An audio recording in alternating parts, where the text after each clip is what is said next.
Salut, c'est Florian, bienvenue dans cette vidéo. Vous êtes au début de votre projet immobilier et vous vous demandez combien vous avez besoin d'avoir d'épargne pour pouvoir faire du locatif ou acheter votre résidence principale. Ben écoutez, ça tombe bien, vous êtes dans la bonne vidéo. Alors, tout simplement, la base c'est qu'il n'y a pas d'impératif d'épargne pour pouvoir faire un projet immobilier. La preuve, c'est que certains se lancent dans l'achat de box, de garage, pour pouvoir commencer à se faire la main sur de l'investissement. Euh, Typiquement, ce sont des projets qui sont relativement petits en termes de montant emprunté pour pouvoir se faire. Donc le risque est assez limité pour la banque de prêter ce genre de petits montants pour les personnes qui se lancent sur ce genre de projet. Là, il n'y a pas de besoin d'épargne. De la même façon, si vous avez un projet immobilier pour acheter un bien où quelqu'un habite à mettre en location qui est de ce même ordre d'idée, bien sûr, c'est pas parce que la nature du bien de l'achat est différente que vous aurez besoin de l'épargne. Si c'est un appartement à 30 000 euros, vous n'aurez pas besoin d'avoir de l'épargne de côté pour pouvoir faire ce projet. Par contre, c'est très peu probable que vous achetiez un appart de ce montant. En fait, c'est une question de cohérence. Il n'y a pas de minimum d'épargne, par contre, il faut que ce soit cohérent.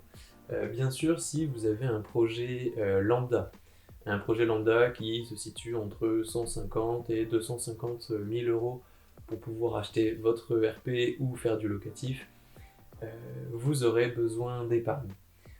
Maintenant, si vous avez un projet qui coûte 100 000, bon, vous aurez besoin forcément, proportionnellement, de moins d'épargne. Bien sûr, avec 40 000 euros d'épargne pour faire ce genre de projet lambda, vous n'aurez pas besoin d'avoir une capacité à épargner à ce moment-là. Votre banquier va évidemment regarder vos comptes parce qu'il doit le faire déjà réglementairement et surtout pour s'assurer que sur ces 40 000 euros d'épargne, vous ne dépensiez pas plus chaque mois que vous n'avez de revenus et donc que vous ne piochez pas trop dans cette épargne. Par contre, vous n'aurez pas besoin de montrer une capacité d'épargne.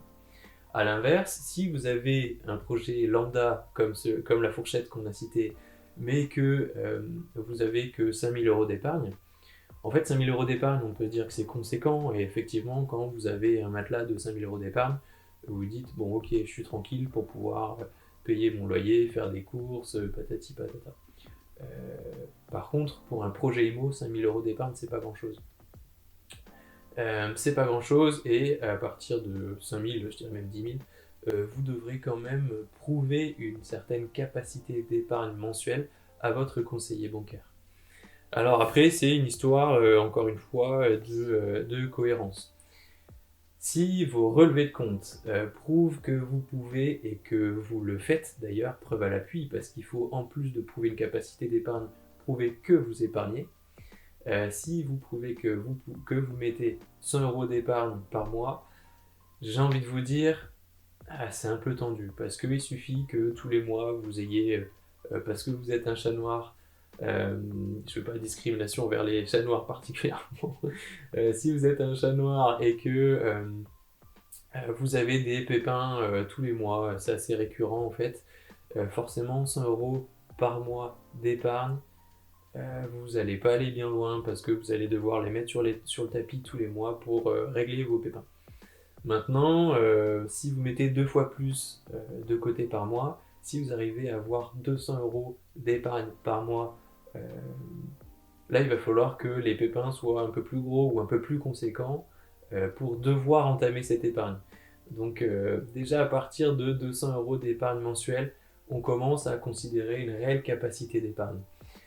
Après, plus c'est mieux, moins c'est un peu plus risqué ou pour des projets un peu plus petits. Euh, voilà, c'est une histoire de cohérence.